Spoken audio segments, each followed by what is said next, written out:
So, I lost where I was. But yeah, that's what I was kind of saying was for the bells and whistles, but I guess it's true. There's some costing that's required that's out of our control. So for myself, after hearing all the options, yeah, the Manhattan Center was something that definitely seems like it makes sense right after hearing them talk. And I know you mentioned this, I think it was 4 years or 3 years ago. Madam Mayor brought this up at one of our first sessions when we didn't even have these desks. It was like really early in our term, it came up. But for myself, there is that will as well. I know it's like a broken record, but Goulart Park, since we've moved forward with phase one, it'd be nice to keep kind of the momentum going in there. It doesn't have to be, 500,000, $1 million, but working towards bettering that public space by removing the uprights, like you said, the band show's a good idea. What was the other thing? Yeah, the other thing that I had in mind was I wanted that list of, I forgot what all those reserves that we had, all those reserves that we found out we never knew about. And it got me thinking about like, that's why I put down the playground at Goulart Park, because there's parks for planning. There's a reserve in there with 58,000, something like that. I don't know what the intention to use that would be for. There's the Evansville Park, which has been sitting there for a while, and I always wanted to, if we could reach out to that group and see what that could be used for. And then you start funneling some of those funds that are just sitting there not being used with no real intent how to be used. And then if we can match it with some sort of monetary donations in this fund, then next thing you know, we could have a really nice playground park, right? For no implication on the tax. So that was something that I was thinking of. That was my whole idea there. We'd quickly be at about 60,000 without even touching this fund or doing anything else. And I don't know how much 150 or 200,000 can get you for a playground. But that was just one of my ideas too for Goulart Park. Come see if I Thank you. I don't want to put everyone on the spot, but we were talking about the amount and I would propose 650. Oh, sorry. Yeah. I thought we had kind of agreed. Sorry. So by a show of hands, who would be anywhere in the range from, let's go 500 to 700? I think we just gotta give it. I propose 650. That's right. Okay. So we'll decide once to get costs. Yeah. And yeah, is that a good enough range, or would you guys like to narrow down a bit? And then it looks like to shortlist, I don't need a show of hands from Manettville. That seems to be like something we'd like to get some costing on. I guess any Goulart Park work, whether it's the playground, whether it's the band shell, whether it's all of these things, just a show of hands, if that would be of interest to see some costing on those projects. Looks like there's 5 or 6, yeah. Cache Bay washrooms or the cooler upgrades, those types of things. That's a resounding yes. I know Councilor Russell mentioned burner building, but I guess that could be left over, whatever we get from the future. Is that it?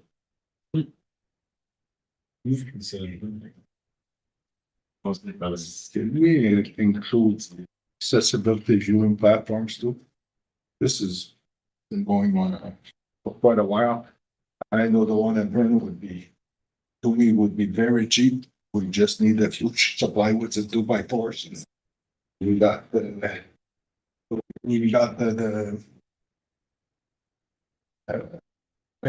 wall and frame. I guess that's real stuff that we're gonna do, but if it's a will of council to get the pricing on it, then I would like that because it's a cheap. It wouldn't cost very much. That's what I'm saying. is that possible? I'm not sure we can build it with a bunch of plywood, but. No, I know, but just the cost. It's because when you look at accessibility, I know like Sturgeon, there'd have to be not major, but some work done because we're limited in space. Verner's a bit more space, but we'd have to look like, just to give you an example, a viewing platform, there has to be the ramp leading to it has to have a certain degree of elevation. You can't go more than a certain degree. So we'd have to look how far the ramp has to start. I'm sure it's not interfering with the access doors for fire rescue, stuff like that. So there'd be a bit more work than just saying we can build it with some plywood. So that have to make sure that we meet the standards, the building code standards. So again, we'd have to bring somebody in to assess the space and tell us what the best way to build a viewing platform at the Vernon Arena would be. We unfortunately don't have that information available. If council directs us to look at it, we definitely will. I brought pictures from the arena in Sudbury. So, yeah, so. If everything meets code, meets AODA, and you can come back with a number, is that something that also would like to see part of the short list as well? Yeah. I saw Councilor Nicola. Thank you through you. Well, we're talking about the reserves, Ms. Craddock. You said there was an IPM reserve with around 102,000. Would any of these projects be eligible for it? Oh, the reserve was set and really it's council's discretion. It was just money that we received, that the municipality received it to be used as the municipality chooses. Yep. So we have extra money?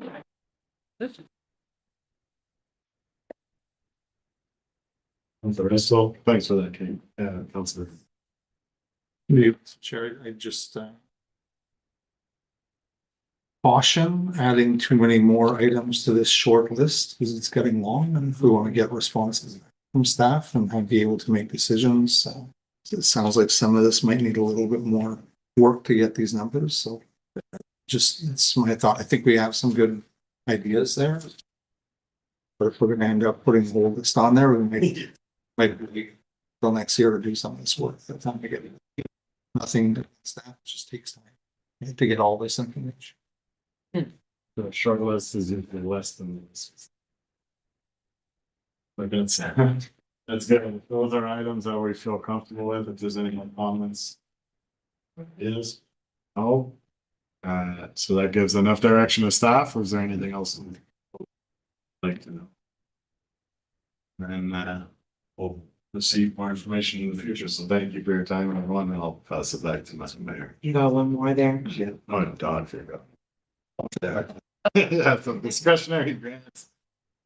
In 2026, quite a bit of information there. Wrap my head around all the other things, so I'll pass it over to Ms. Actually, just before you started, I just wanted to clarify, after the agenda went out, I heard from two of the organizations that wish to correct what is here. So in your summaries, College Boreal, they actually need 2 days for that fair. So rather than $700, it's $1,400 that they're looking for. More significantly, though, No More Tears came back and said that they're only looking for $10,000 of support, not $23,000. But the rest is there. I'll open up the floor to any questions or comments regarding this package that was provided to us.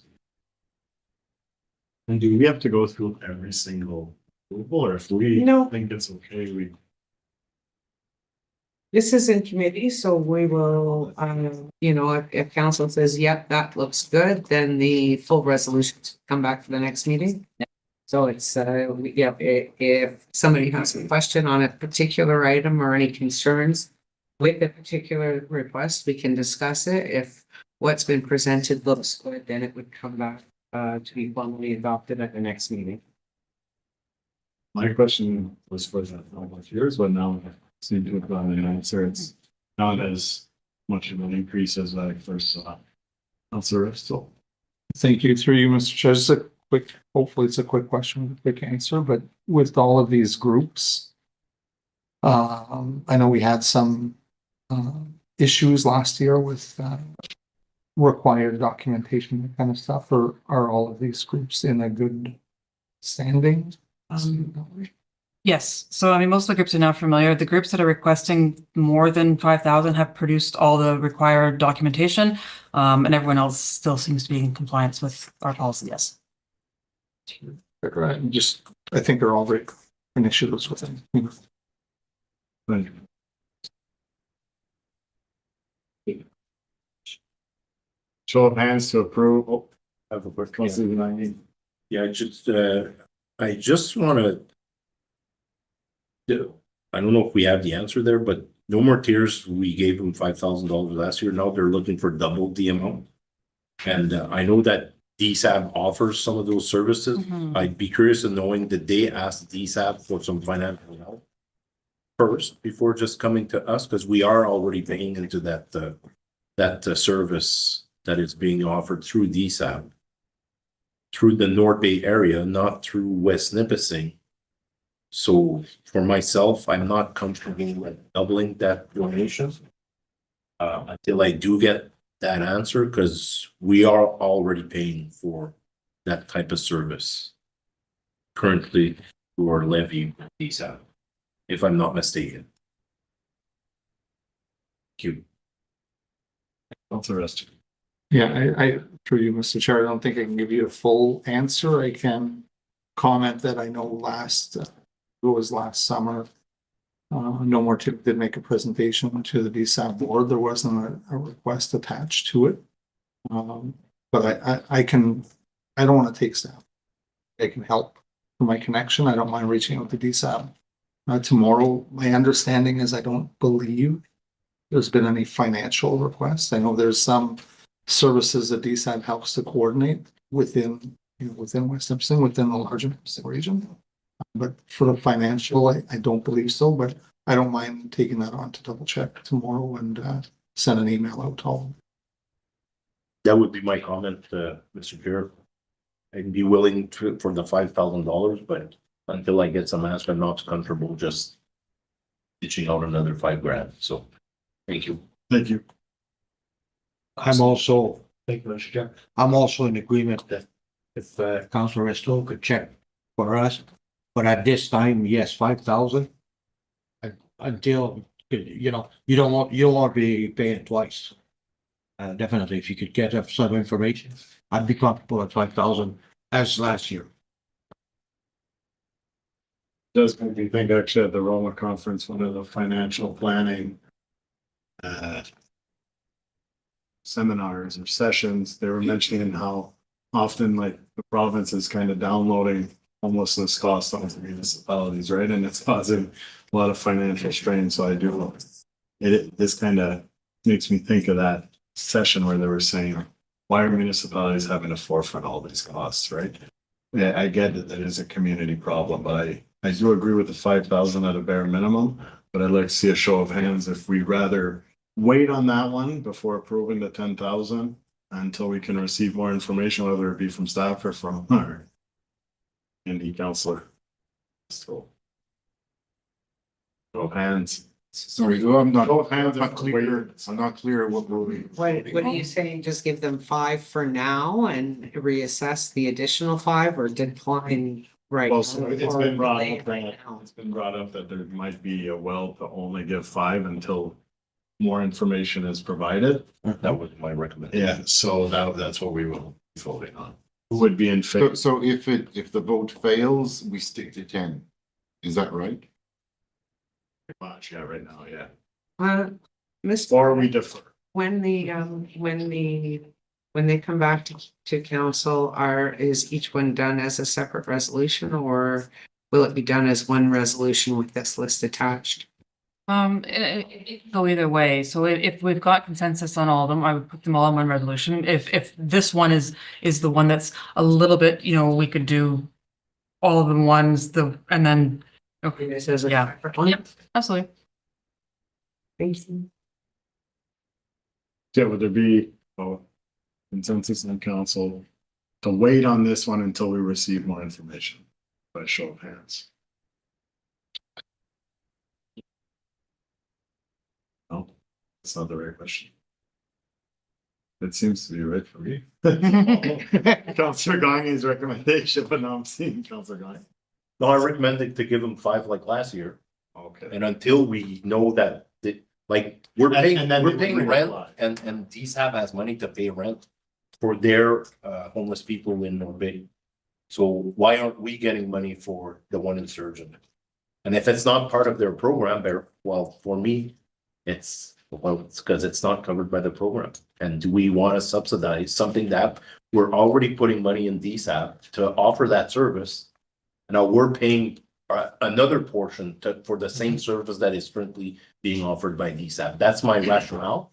So for me, we'll give them the 5 like we did last year to help them out. I think it's a good cost, but I'm not willing to entertain the full 10 at this moment.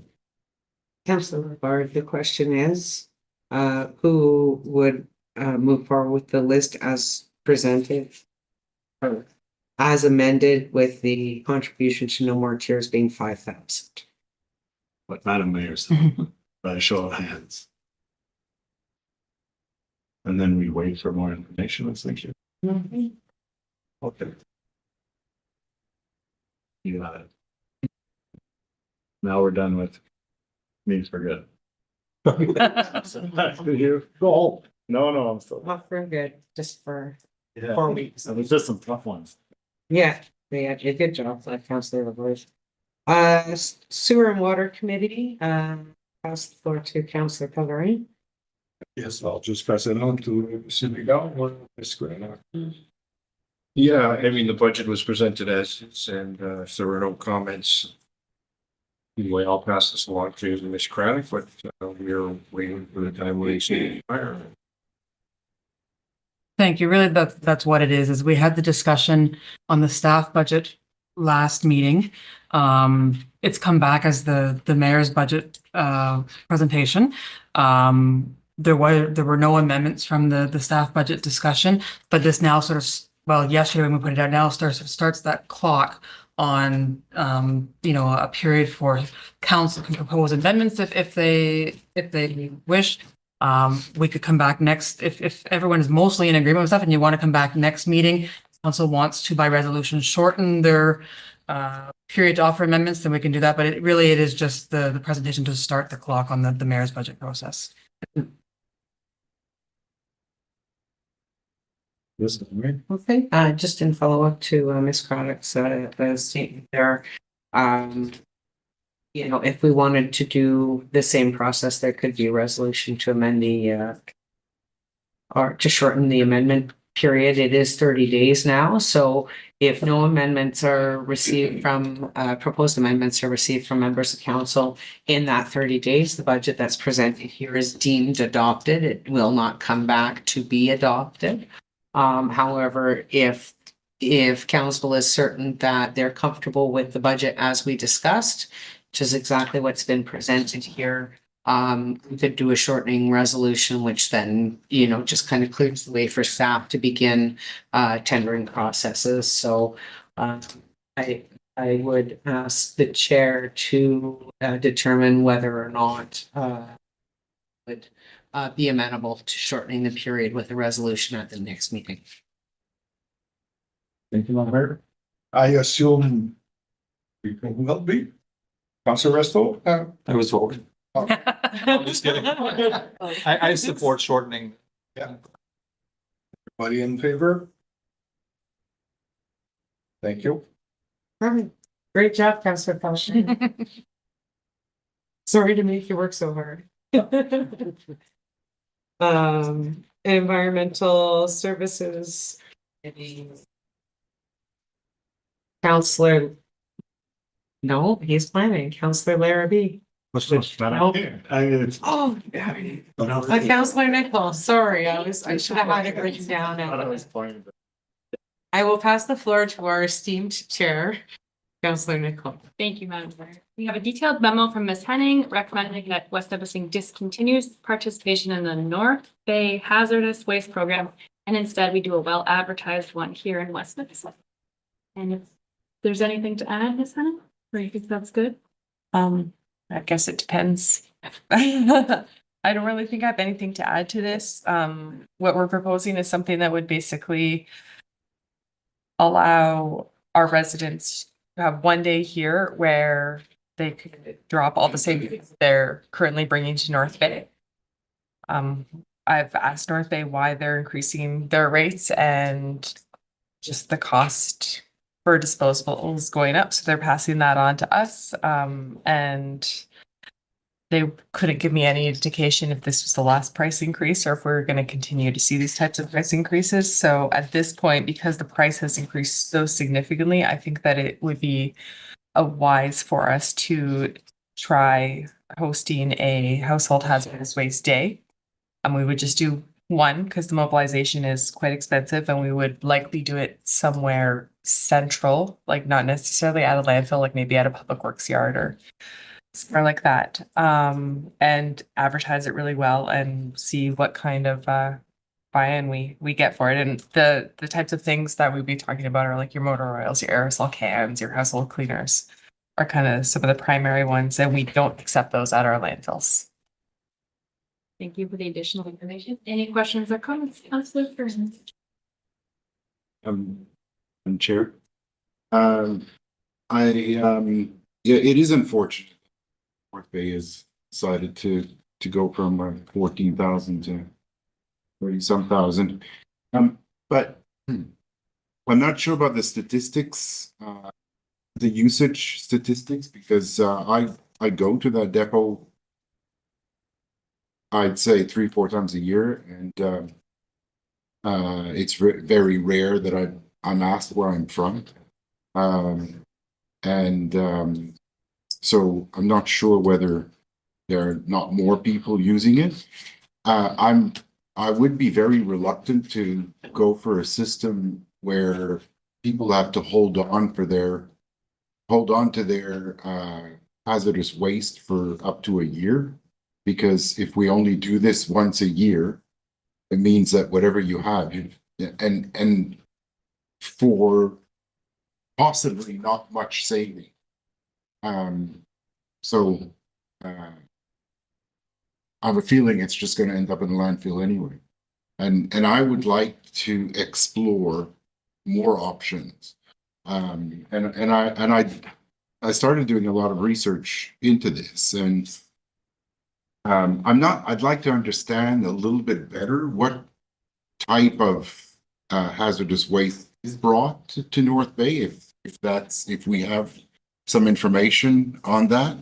I don't know if North Bay has ever shared details of what they handle generally, but I know that there's a lot of disposal of hazardous waste that there are other avenues. I mean, there are so many places you can bring dead batteries. You can bring your dead batteries to Canadian Tire. You can even bring your dead batteries to Canada Post, to Giant Tiger. You can bring your paints and stains to Rona in North Bay, to Ferris Home Hardware. You can, and your latex paint is not hazardous. It's not considered hazardous. You can dispose of latex paint as long as it's dried. And if you have like a whole bucket, you can mix it with cat litter or something, and then you can put it in the landfill. Light bulbs can go to Rona in North Bay, to the electrical wholesalers like Gilvan, they take them. Propane tanks can go to Max Propane, they'll take them, even if they're out of date. All motor oil, transmission oil, antifreeze, Canadian Tire will take. So maybe we need to be, and there's also, a lot of municipalities are doing paint reuse programs. So they accept, there's loads of paint that people have in buckets that are good for years. And so they accept these paint buckets and they leave them there for people to, I need yellow paint, and there you go. They've got a half gallon right there, and they take it home. So I'd like to look at other options and how we can reduce the amount of hazardous waste that we have to handle, or ask someone else to handle.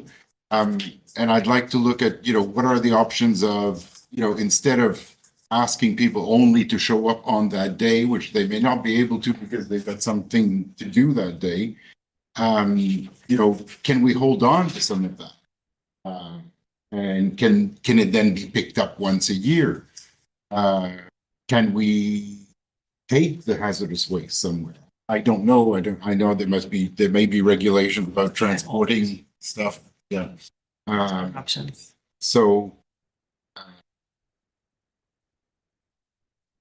But having only the possibility of once a year, I don't like that idea. Councilor Larrabee? Thank you, Madam Chair. I'm in agreement with this. If we have other options than just to bring it to that one depot in North Bay, then maybe we should look at not going there. The other ones won't charge you nothing. So, maybe we'd be saving money if we could bring our hazardous waste somewhere else. Then their depot. And I'm definitely, if I'm doing some cleaning, I want to get rid of it. I don't want to store it for one day in a year to dispose of it. Thank you. You still have a question? Councilor Rousseau? Thank you, through you, Madam Chair. I like the idea, and it sounds like Councillor Fedda has done a lot of research into what's available within the community with existing businesses or services. And back to an issue a little while ago, Councillor Cullivan brought forward about the wastewater and connection, that kind of stuff, and developing an education campaign where maybe we can put a flyer together with all of this information and put it into our tax bills or whatnot to let community members know what exists right here if they want to bring stuff. The other question I had, and it's more of a question, I know we won't have the answer, but is there any opportunity to negotiate with North Bay in terms of not having a flat rate system? But I'm just thinking. I asked that question last year. Yeah, because I know like some communities, and this is different, but with garbage, they have tags for bags. If you have more than what, is there something? Yeah, I Purchase tags that people could pick up at town hall if they wanted to bring stuff. That was a question that I did ask them last year, and I was told that they weren't willing to consider that, and this is how they roll it out for all the communities that they offer this service to. So, and we did do a large advertising last year, which is why we did see an uptake in that usage. Those numbers are coming from North Bay, and I understand they're not asking everyone, but they're providing us with numbers, so. Thank you for that information. I'm just thinking maybe we have data and sort of that I can forward it to staff. Maybe we can develop education. Yeah, as far as I mean, I wasn't personally aware that there are businesses that accept all of these things. I'm not sure how they're dealing with disposal, and because there is a large expense in environmental regulations around disposal of these things, and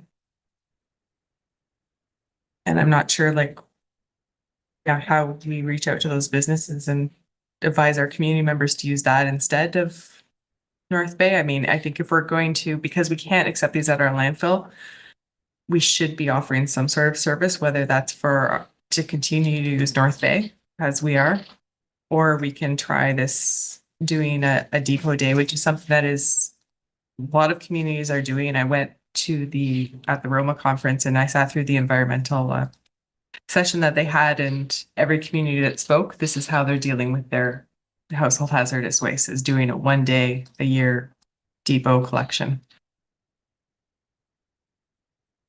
I think if we look at the list, what I did is I cut and paste the list that North Bay publishes on their website as to what they accept. So I'm going by that as the hazardous waste that we need to shift over to them.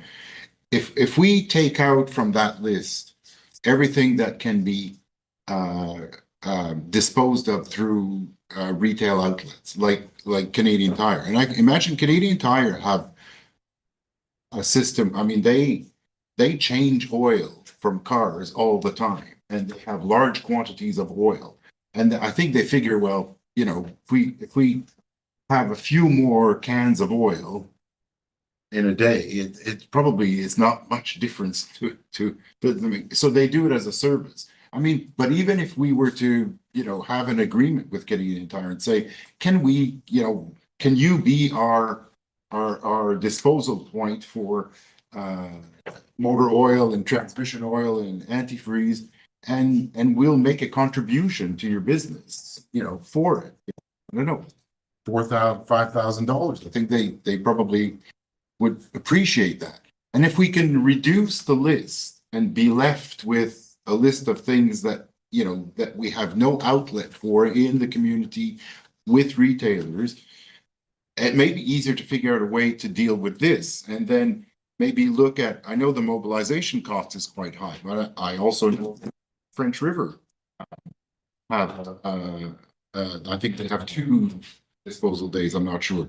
But maybe coordinate with them so that it's back to back, you know, so French River is on one day, we're the next day. And so maybe that could bring the mobilization costs down. But I do fear that if we only give people 1 day a year, that we're gonna end up with it in the landfill. And we don't know yet how much it would cost, because I think the memo does say that it's possible that it may cost almost as much as what we're paying North Bay. It is, which is why I'm suggesting that we try it for a year. We see what kind of usage that we get. And if this turns out that we're not getting a higher utilization or it is costing us more, then we shouldn't continue with this. We should go back to North Bay.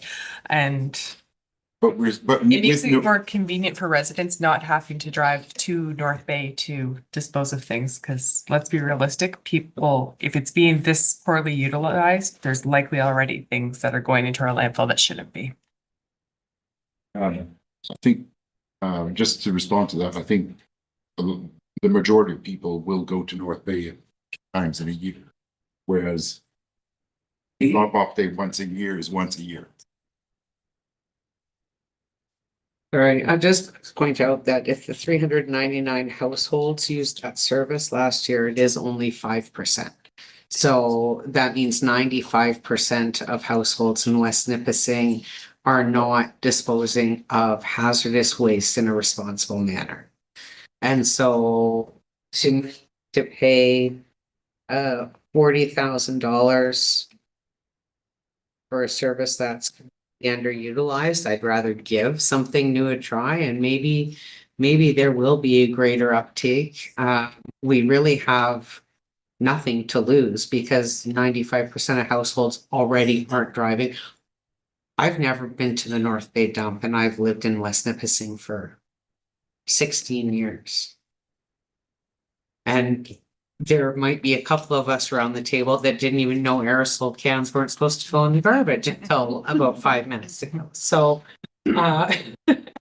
you know, like I think that, you know, already like the service clearly isn't being used. And so while it may only be 1 day, you know, the uptake can't be any worse than what we currently have with the system that we're using with North Bay. And I would also like to say that looking to the future as we look at our landfill expansion and stuff, having a collection site, a permanent collection site at our landfill is something that we are looking into as something in the future. Unfortunately, we're not at that point yet. These things take obviously time to get approvals and whatnot. Thank you. Can I ask you, what does that involve? Being able to have a collection done? And how long it could possibly take? Because I think that's the ideal solution. Yeah. Is having a collection point where we can accept it at any time. And then we manage how often it's being collected, and we try to push the things like we should not accept dead batteries, because we should say, go to Giant Tiger with your dead batteries. So to have a site like that, so first we would need the design finalized, then we would need the approvals from MECP to bring it forward. It'd have to be staffed, and so it's not a simple, we can just build a shack tomorrow and have it. Like they have to have specific ventilation and criteria around those things. So it's something we're just now with this cost starting to look into as part of our landfill expansions. Then I would suggest that that should be something that we look into seriously. I was just gonna say, thank you, Chair. I agree with the mayor. I think she suggested that she's in favor of doing it in-house for what things look like, and hopefully no one from our neighboring cities watching, but maybe if we do withdraw from their program, and reassess in a year from now, and maybe they'll come to the realization that maybe it's a little bit steep in terms of price, and they've lost revenue for 2026, and maybe they'll come back with a more competitive, more acceptable level of cost. Councilor Larrabee? Thank you. I don't know where they take their figures. You know, that there's only so many from West Nipissing that uses their services. Because we did stop, myself and Councillor Ferrer, on the way to Toronto, we stopped by to deliver some batteries, some small batteries. And they didn't take no information on where it came from. Or, so I don't know where the statistics come from, because we experimented ourselves. So, and also to throw out there, car and truck batteries, they'll give $20 for the core at our shops back here. So that shouldn't go in the garbage anyways. But yes, so, you know, statistics like that are very dangerous, because we've experimented and no, they didn't check the licenses, the license ownership or nothing. They don't know where our car came from. It would be in favor of piloting it for a year and maybe putting out an educational piece on where else you can dispose of things. Also, Fran suggested. Enough direction. Yes, just the educational other places that we can dispose of, or reaching out to business. I just wasn't aware there were so many businesses that apparently do this type of service.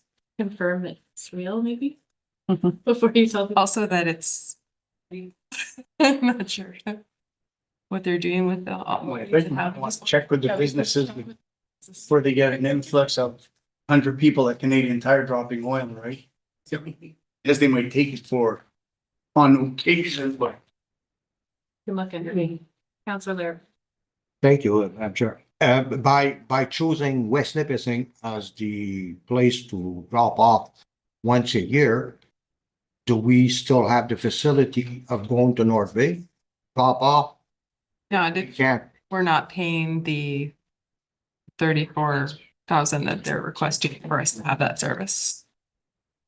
But if they don't check the vehicle. Well, Try and get I away. can't speak to that. Well, now. I'm gonna do it for free. Back to you, Madam Mayor.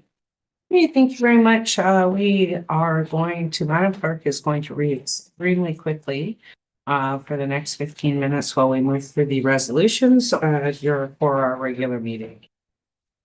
It is moved by Councillor Gagne and seconded by Councillor Rivard. Be it resolved that the agenda for the Council and Committee of the whole meeting held on January 22nd, 2026 be approved as presented.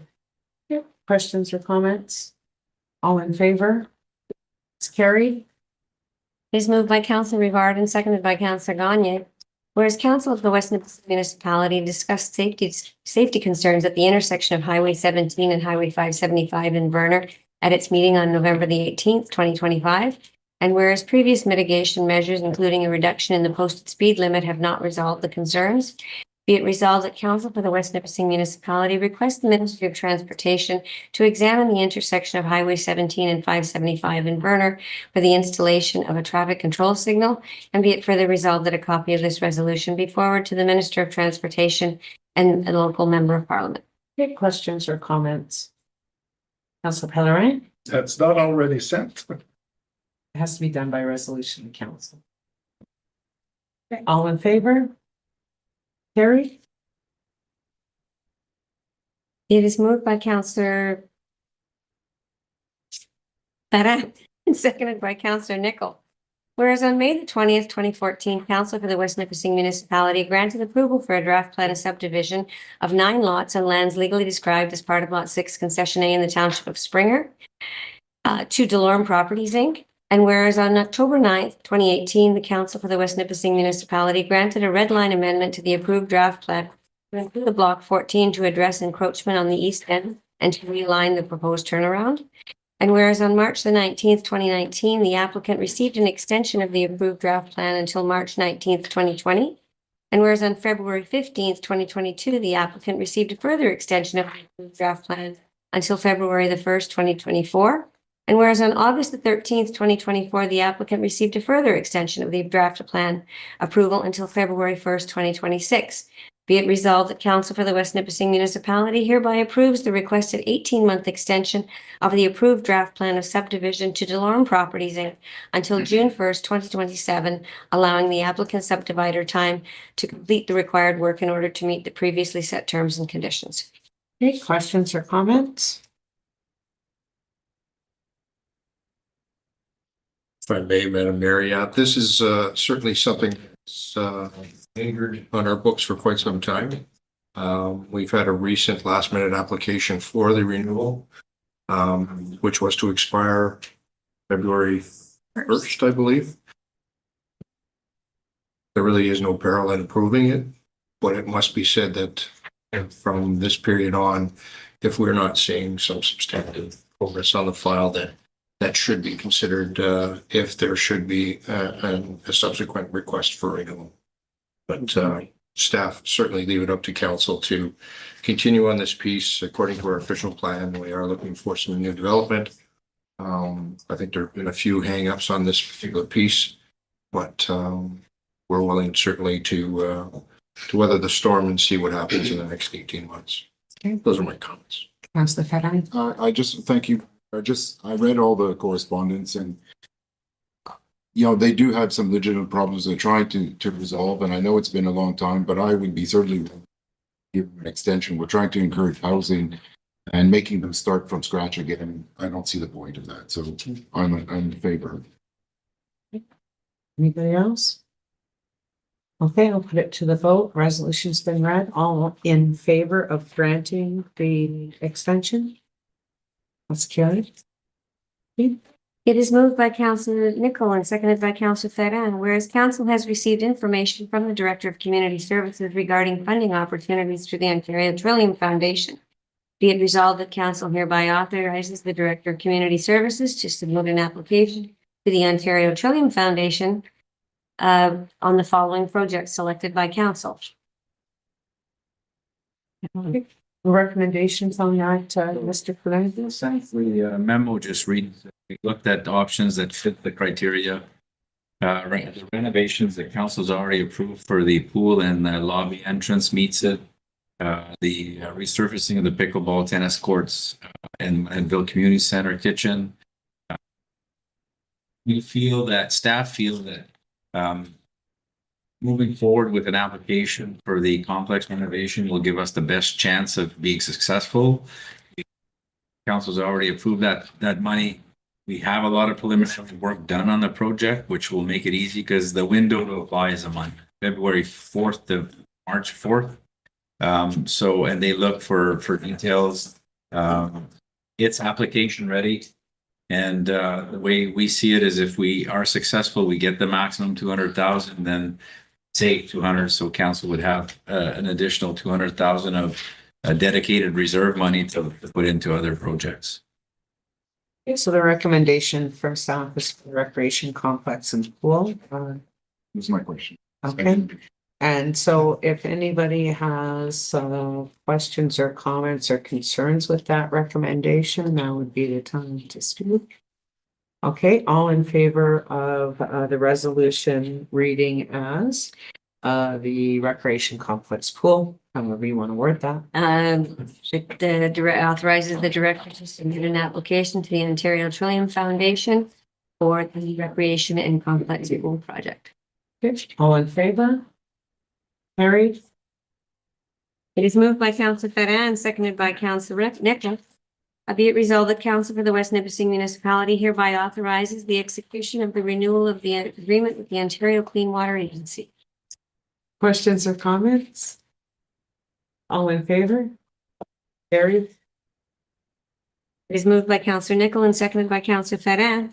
West Nipissing Municipality has received private road winter maintenance agreements for certain roads within the municipality of West Nipissing. And whereas the roads in question have been duly inspected and identified as meeting municipality standards for winter maintenance, be resolved that the mayor and the chief administrative officer be authorized to sign the 2025-2026 private road winter maintenance agreements with the residents of Alfred Road, Argo Road, Pellerin Road, Point Road, Prangs Lane, and Saint Jean Road.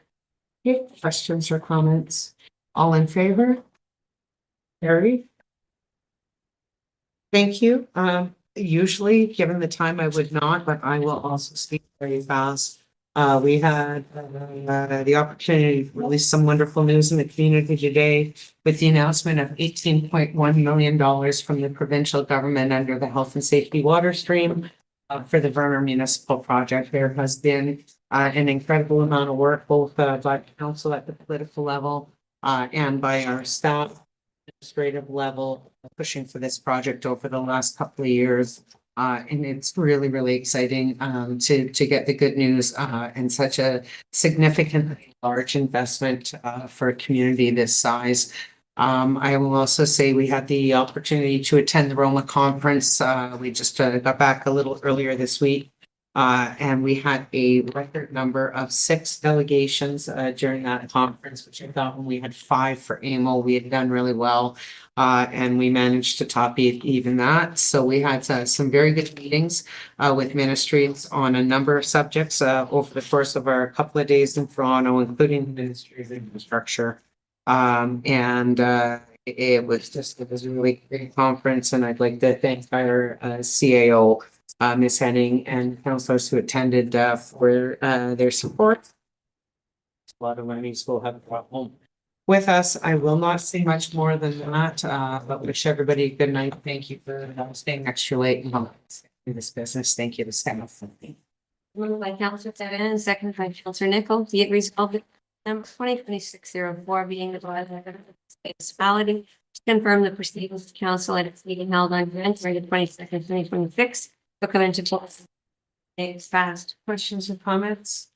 All in favor? Carried. It is moved by Councillor Nicol, seconded by Councillor Sedan. It resolved that the council and committee of the whole meeting on January 22nd, 2026. Questions or comments? Councillor Pellerin, you should. Yeah.